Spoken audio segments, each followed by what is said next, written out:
how can we also be thinking about ways to build that greater convergence and greater coherence to these sort of authoritarian threats? They are coordinating greatly. Why we should as well.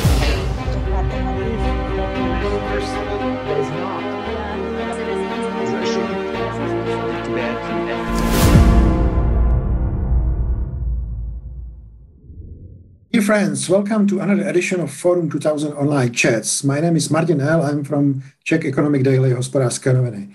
Today we have with us James Lamond, Director of the Democratic Resilience Program at the Center for European Policy Analysis, CEPA, from Washington. Welcome, James. Hello, Martin. Thank you so much for having me today. We are now in the middle of most serious political and security crises in Europe in the past decades, where transatlantic relations and mainly transatlantic unity play a crucial role in this crisis. James, what are the state of the transatlantic relations, especially NATO, in these days when Russian aggression is testing unity? Is NATO stronger than a couple of months ago? Hi, Martin. Thank you so much. I think this is really going to be one of the key questions over the next couple days, weeks, months, potentially years. And we're seeing some of it play out already. It's interesting that during the Cold War, there were a lot of political theorists who predicted that after the Cold War, absent an external threat of the Soviet Union, that essentially, the states of NATO and the European Union would essentially turn on each other. And that obviously didn't happen. And we saw expansion and growth within the transatlantic community post-Cold War. And it started to fray over the past couple of years. But I think the question remains now is that with a clear increased external threat that exists, what happens? And I think over the past couple weeks and months during the build-up to the current crisis, we've seen a bit of mixed results. There was a lot of, early on in January where there was a string of diplomatic activity. There was zero daylight between the transatlantic community, NATO, US, EU, basically every country involved was on the same page. We entered the negotiations and the discussions with a strong unity. And then, there was a lot of concern that we saw, some diplomatic activity with Chancellor Scholz flying to Kyiv and Moscow and President Emmanuel Macron doing the same thing. But I think what we've learned since is that those were clearly very closely coordinated. There is a much more of a cohesive, coordinated strategy to deal with the situation. And even just yesterday, I thought it was really demonstrated this, where immediately after Putin's big speech and signing of the documents recognizing the breakaway regions in Ukraine, almost immediately you saw a statement from the European Union saying that they were coming out with sanctions. Then the White House issued an executive order on sanctions, and then the United Kingdom announced that they would be issuing sanctions as well. And then just this morning, we saw the German Chancellor announced that Nord Stream 2 is going to be put on hold. And so I think the very fact that this was clearly coordinated, clearly working together, speaks to the sense that there is a strong coordination and strong relationship that exists. Now, how that plays out over the next couple of months, as we see, sanctions going into place, as we see, real pain that could actually take place economically. There are a lot of implications of following activity that, will the alliance cohesion hold under those circumstances? We are recording this conversation on Tuesday afternoon, still waiting for the final words about the sanctions from the EU.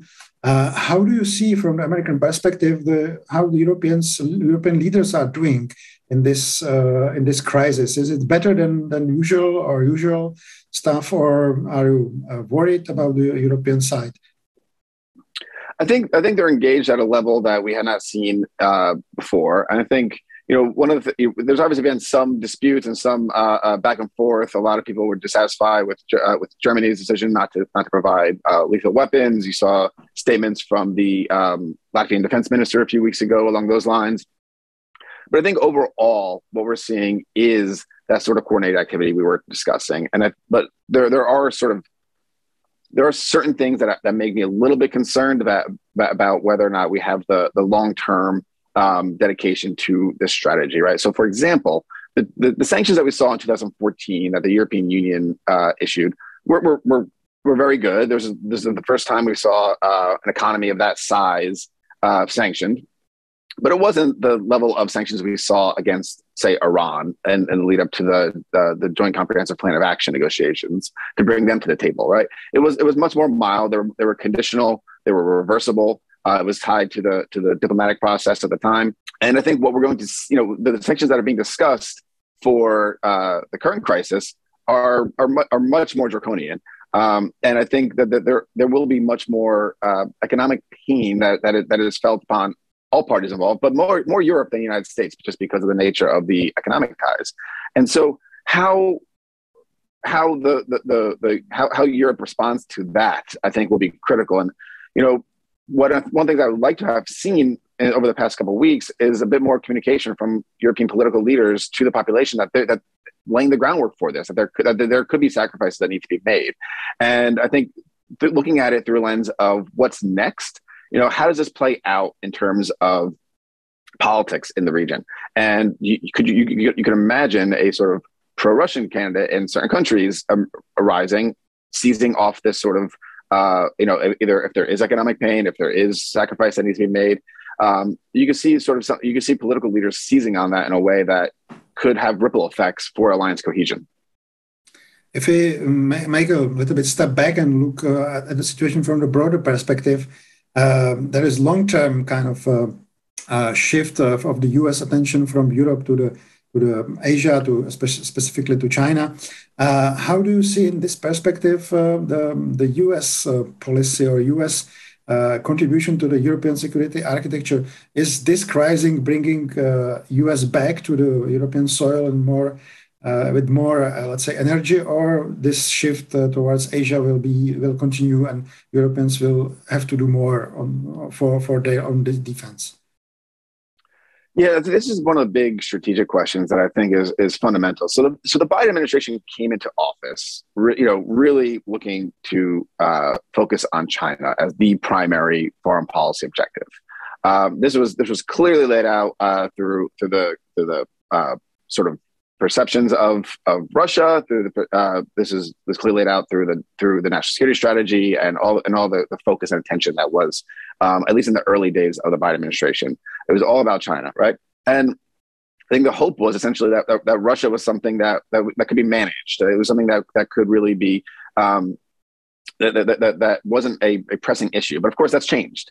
And now we got pulled into this crisis. And in some ways, there's a parallel here with the Obama administration, right? Where again, the Obama administration wanted to pivot to Asia, and then 2014 happened, and we had to act and adapt to the changing circumstances. And so, I think one of the key questions is how well we're able to balance those sort of competing interests and figure out a way to move forward. And I think again, we could talk about this a bit more too, but you look at how Russia and China are building their ties. The statement that they released following their meeting at the Olympics opening ceremony was really remarkable and really represents a new level of coordination and at least alignment in terms of their efforts to overcome and circumvent the established world order, the established liberal international order, and U.S. leadership in the world. And so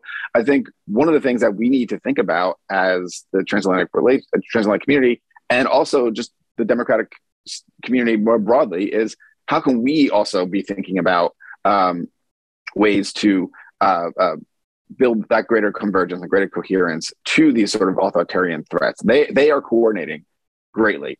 Why we should as well.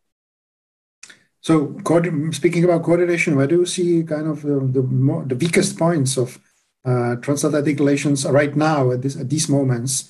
We don't have Donald Trump, but we might have him in 2 years, which is kind of a fear being heard here in Europe. But what else? Yeah, so I mean, I think the politics on both sides of the Atlantic are something that will play into the cohesion of the relationship. And I think outside of the, we'll see how the current crisis goes and see how the, as we previously discussed, and see how that plays out. But I think one of the things that no one's really thinking about, and in part because there's so many crises right now to deal with. One of the things that no one's really talking about is climate change. And I think this is one of the key issues and differences between the two communities, between the United States and Europe. In Europe, this is a crisis that needs to be dealt with. It is a priority. There are new rules and regulations moving forward. But the United States, one of the major parties, one of the two-party systems doesn't really recognize climate change as a threat. And so I think that's one thing that there could really be divergence within the relationship, and is where one side recognizes it as a existential crisis that needs to be dealt with, potentially above all else, and the other side doesn't recognize it as a problem. And so I think that's one of the areas that I anticipate more disagreement and more divergence in the years ahead. And there is another issue which was kind of interesting to see from both sides, and which is pandemics and its impact, not only on life as a whole, but also on the relations between people, and especially in the relations between nations on both sides of the Atlantic. We couldn't travel. I myself, we had a family tickets to go to the United States from 2020 postponed to this year. So how this pandemics has influenced let's say, even the personal relations between politicians on experts on both sides. Do you see it as a kind of reparable damage? Yeah, I mean, I think there's nothing like that sort of personal touch of in-person meetings. I mean, we in some ways, Zoom has enabled us to speak more frequently, right? So we can have these sort of conversations. We have this conversation right now, and have this sort of transatlantic dialogue. We have discussions and meetings with people from all over the world on a more regular basis. And so, in some ways, the working from home and the revolution in sort of office culture and technology that we've seen over the past 2 years has in some ways aided dialogue, but at the same time, nothing really can replace that sort of personal conversation. There are big events and summits, but the key there is not necessarily not just the big meetings. It's also the sideline conversations that happen outside of the formal conversations. Those sort of that relationship building, that dialogue, that informal conversation, I think is really what's really very valuable and really important. And we haven't seen that. And it's been, we've seen, travel start to begin again over the past 6 months or so, with some delegations visiting, more and more diplomatic meetings taking place in person, more, unofficial delegations and sort of, the think tank community and the civil society community beginning to travel a bit. But ultimately, I think the key is that sort of, that relationship building that exists. And I do think it's reversible. I do think, especially as interests potentially align, that there could be more and more of that sort of dialogue happening in a meaningful way. But it's not a given. It might take some work. It might take some, it'll be more difficult to do. I'm asking also because, we have seen during the pandemics that the autocracies, you mentioned also Russia and China, it looks like that they are gaining power in the geopolitical environment around the globe. And in looking from the broader picture, democracies look weaker in this point. So what could help, and let's have it as a final question of our conversation, what could help democracies to become stronger in the short term and in the long term? What can be the contribution of transatlantic relations to that? Yeah, no, I think this is really one of the big picture geostrategic questions that we need to figure out, right? And so, as we were discussing earlier, Russia and China are building their ties. There's a big debate about how well their interests align and how close their collaboration truly is. But I think, one of the things that is clear based on the statement that came out just a couple of weeks ago from the Olympics is that they are seeing this as in their efforts to kind of disrupt the international order, they are more and more aligned and willing to work together. And I think you look at the sort of, there's a number of crises that cut across Asia and Europe. Just looking at the Ukraine crisis, right? There are significant implications for Taiwan and China. And they're watching it very closely. The Taiwanese National Security Council established a Ukraine working group because of the importance to this issue. You look at the China's pressure campaign against Lithuania and for recognition of the Taiwanese office in Vilnius, and you again are seeing these sort of trans-regional issues that are taking place. And I think that our interests are connected. We're facing common threats, whether that be cyber attacks, foreign interference in elections, economic coercion. And so I think what democracies of the world need to do is start to build together in a more coherent way, more coherent fashion. We need to develop a common language and a common narrative about how we're addressing this. We need to develop a common agenda about confronting authoritarianism. And the Summit for Democracy in December, I think, was a really valuable kickstart to this effort. But I think we need to think about this in a very sustained fashion and how we are able to really put together meaningful coordination, meaningful collaboration, and that's both at the government level and also at the individual level, looking at the expert community, the activist community, journalists, elected politicians, government officials. So I think it cuts across all the different sort of whole of society, so to speak, approaches. And I think there's clear ways that we can further develop that. Like, how do we respond together as a unified as a unified unit when there are these sort of pressure campaigns, when there are these threats to democracies and peace and security in the world? Thank you, James. This was James Lamond, Director of the Democratic Resilience Program at the Center for European Policy Analysis from Washington. And you have seen another edition of Forum 2000 Online Chats. I'm Martin Ehl from Czech Economic Daily. Thank you and goodbye.